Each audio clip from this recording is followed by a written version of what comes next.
A family that runs a major restaurant group. That was my husband's family. To my mother-in-law, who has a husband designated as the next head of the family, that status shined brighter than anything, and I, raised by a single father, seemed to be nothing but a stain on their family. To her, a daughter-in-law whose family and husband's status were beneath her own was a trivial existence that deserved to be ignored. However, the situation changed drastically when my design was chosen for the menu of the restaurant managed by my father-in-law. My mother-in-law had studied design a bit, but it seems she was eliminated in the first round of the selection process. "It's just a lousy thing I scribbled," she would say in sour grapes, but to hold such a thing against the work of a professional designer and to harbor resentment? After that, her behavior towards me, the one-parent-raised woman, shifted from ignoring me to outright mistreatment, and she would come to our separate house where my husband James and I lived to spout sarcasm and nag. "Ava, dear. The dust behind the TV hasn't been cleaned at all. What kind of upbringing leads to satisfaction with such cleaning?" My mother-in-law would start finding fault as soon as she arrived, loudly pointing things out. "That was actually me," my husband would reply, clearly disheartened. Since my husband was working from home and he was naturally helpful with housework, the chores had inadvertently become his burden. It was a complete boomerang back to my mother-in-law, questioning what kind of upbringing she gave. "Ava, dear. Are you pushing housework onto your husband again? What kind of wife does that? Neglecting chores because you prioritize work." I never slacked off at work or at home. She'd shift the blame onto something else. Even if my husband tried to stop her, my mother-in-law wouldn't quit until I apologized. "I'm really sorry. I'll try harder." Every time I said this and bowed, my mother-in-law would leave our place with a smug grin, satisfied. My husband always sighed at his mother's attitude. "I'm sorry, I'll take on more of the chores." No, it's clearly Mom's sarcasm. "I'm sorry for not being more supportive," he would say, always defending me, but his mother never took his words to heart. He had talked to his father about it, but the lack of any change in her behavior suggested that his father, busy with managing the business, probably forgot to follow up. Well, I just have to put up with my mother-in-law's ill-made sarcasm and so on. I thought as people aged, they would become more easygoing. But I never imagined she would pull something like this. My husband's cousin got engaged, and a celebration was set up. Apparently, they were inviting people from work, not just family, and they had rented out a hall in a fancy hotel that could accommodate 70 people for a grand celebration. The day after my husband informed me, I received a call from my mother-in-law. "The celebration is a traditional event, so we'll leave some of the dishes to the venue, but family members will prepare the main dishes. We're assigning tasks for each type of dish. And I have a proposal, Ava, you used to brag about being good at cooking, right?" Her tone was sarcastic, but I did remember saying once that I was good at cooking because I used to help my dad since I was little. "If it turns out bad, you'll be the one embarrassed later, but that's fine. Please take care of the Japanese cuisine." Before I could respond, she had already made up her mind and ended the call. Well, that's typical, I thought, and began adjusting my work schedule for the day of the event and started selecting the Japanese cuisine menu. Everything went smoothly until the day of the celebration. In hindsight, it was just the calm before the storm. On the day of the engagement party, my mother-in-law called me on my cell phone. It was 11:30 a.m. The event was supposed to start at 1 p.m., so as the head coordinator, my mother-in-law should have been busy with the final venue check, right? Feeling puzzled, I answered. "Oh, Ava, dear. I checked the dishes you prepared, and such terrible cooking, please discard it." I was so shocked, I threw it all away. "What?" Caught off guard by her high-pitched chatter, I couldn't grasp the situation and gave a half-hearted reply. "I'm sorry, I'm at the office right now. I'm in the middle of work.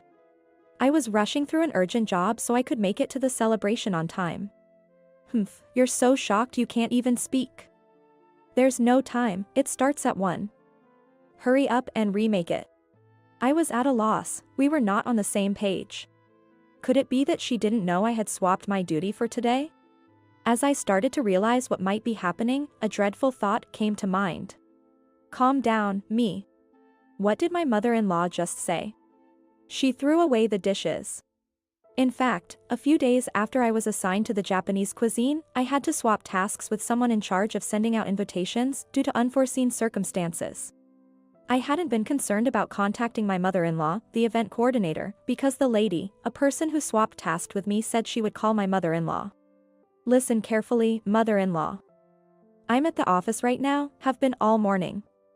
I was removed from cooking duty, so I was catching up on work during the freed up time. I explained slowly. Then whose cooking is this? She mumbled, then I heard her gasp sharply. What are we going to do? There's only an hour left until the start. This is your responsibility. You didn't report the change. That's it. You'll take care of it. Otherwise, I'll say you threw it away. My mother-in-law was panicking so much, she was spouting nonsense. But I didn't want her going around saying I had tossed the food. Reluctantly, I apologized and excused myself from the office and rushed to the venue. I just missed the train and arrived a little past noon. I had explained the situation to my husband via text, so as soon as he saw me, he rushed over. He was looking pale. I'm too late. The food was in the green room, but there was an uproar because the Japanese cuisine was missing. When I went to the kitchen, the sink was clogged with food. It felt like a crime scene with a tense atmosphere. Ava threw it away. Her absence is proof enough. My mother-in-law had apparently accused me. I was holding back a headache. I need to get to the scene. I told my husband, and at the same time, I entrusted him with a request. As soon as I arrived in the kitchen, my sharp-eyed mother-in-law spotted me. Ava. What have you done? She yelled. My husband's aunts, his cousin, the one engaged, and the fiancée, Emily, along with other relatives who heard the commotion, were there. They all turned their accusing eyes on me, but I corrected them calmly. I did not throw away the food. Don't play dumb. Doing something like this, ruining a celebration. Someone ungrateful like you is a disgrace to our family. My mother-in-law immediately shrieked. I was working all morning. You called me, saying the food was thrown away, didn't you? What? This daughter-in-law always looks down on me, and now she's trying to pin such a terrible crime on me. She cried out, playing the victim to the surrounding crowd. To my disadvantage, the relatives seemed to trust my mother-in-law, who had been in the family for over 20 years, more than me, who had only been part of the family for a few. I felt their condemning eyes on me again. Should I call the office then, to prove I was working all morning? If I did that, her lie would eventually be exposed. I was determined to fight this out. There's no need for that. Ava was handling a task for me. It was last-minute work, but she graciously accepted it. The owner of the unexpected voice was my father-in-law. With my husband standing behind him, relief on his face. I was worried he'd be too busy to respond, but my husband had successfully reached out to him. The trust as the head of the main family was evident. The gazes on me shifted awkwardly, and suspicion began to gather on my mother-in-law. So, Ava. About that call earlier. Mother-in-law said she tasted the food and it was so bad she threw it all away. She told me over the phone to remake it. I recounted. The room buzzed with my testimony. And then a sobbing sound rose above it. It was Emily, the fiancée. I mostly cook Western food, but I worked hard on the Japanese dishes too, and they turned out delicious. She sobbed, clinging to her fiancé. Yes, she was the one who had swapped tasks with me. She was the main character of this event, but she wanted everyone to taste her cooking as a surprise plan, so I agreed to help her. She had said to keep it a secret, but I never expected Emily's dishes to be kept a secret even from my mother-in-law, the event coordinator. Emily's cooking is terrible. That means my taste is in question too since I hired her for our Italian restaurant, my father-in-law mused. No. That's not it. I didn't mean that, and my mother-in-law retorted in panic. But it was too late to deny it now. Emily is a chef at my father-in-law's Italian restaurant. Even though it was Japanese cuisine, it was made by a professional. Moreover, the person in question had the endorsement of my father-in-law. Your tongue must have soured from all the snide remarks to your daughter-in-law, my father-in-law sighed with sarcasm. With sarcasm laced in his sigh, my father-in-law looked on. My mother-in-law clung to him, apologizing profusely. Aren't you apologizing to the wrong person? It's terrible to throw away Emily's cooking, no matter how bad you thought it was. I couldn't hold back and said. My mother-in-law's face twisted in anger as she grabbed me by the collar. I thought it was your cooking, that a dish made by someone raised by a single parent would be tasteless and poor, so I kindly threw it away. If I had known it was someone else's, I would have never done that. It's all your fault. You must have set me for this. She ranted, spitting as she yelled. Amid her disgrace, my husband's aunt raised her voice with a frown. Knowing that I'm divorced, do you imply that being raised by a single parent is shameful? Our late grandmother also lost her mother when she was young. By your logic, it seems our family would be full of a shameful people. She said. Her gaze cold as if looking at a bug.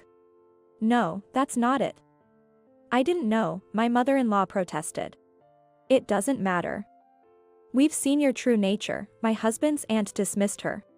Shivering, my mother-in-law collapsed onto the cold floor of the kitchen. What a commotion, came a voice unexpectedly. I turned to see an old man in a wheelchair. It was my husband's grandfather, the current patriarch of the main family. I heard such a ruckus. I don't quite understand the situation, but throwing away food is unacceptable. He nodded gravely. The late grandmother used to share a story of receiving sweet potatoes from a field while evacuating. The sweetness momentarily took away the pain of losing her mother. He recalled, and silence enveloped the room. Food carries the emotions of the people who make it. Grandmother always said she was saved by the kindness of the cook. To waste food is to be less than human. We don't have such people in our family, do we? He directed the question at my father-in-law. Absolutely not. My father-in-law responded, and the patriarch left, content with the answer. The patriarch's words are law. At least to everyone's eyes, the divorce my father-in-law decided for my mother-in-law seemed like the proper course of action. My mother-in-law, who had once boasted about being the wife of the future head of the main family, knew all too well the strength of the patriarch's authority, understanding that no appeal would overturn his word. She had to go around apologizing to all the relatives, including those from the branch families, not only for the disruption at the celebration but also for the disrespect against food, which was particularly shameful for a family involved in the food business. She ended up kneeling and sobbing. Regarding the divorce settlement, after deducting a compensation for ruining the celebration, it was agreed to give her a modest sum for her future setup. Cast out of the main house, she ended up in a small apartment meant for singles. Shunned by all relatives and without anyone to turn to, she began a lonely life. She never would have imagined that her petty jealousy and mistreatment of her daughter-in-law, leading to throwing away the food, would result in such a downfall. My mother-in-law had committed an act that a person should never do. She received the consequences of her actions.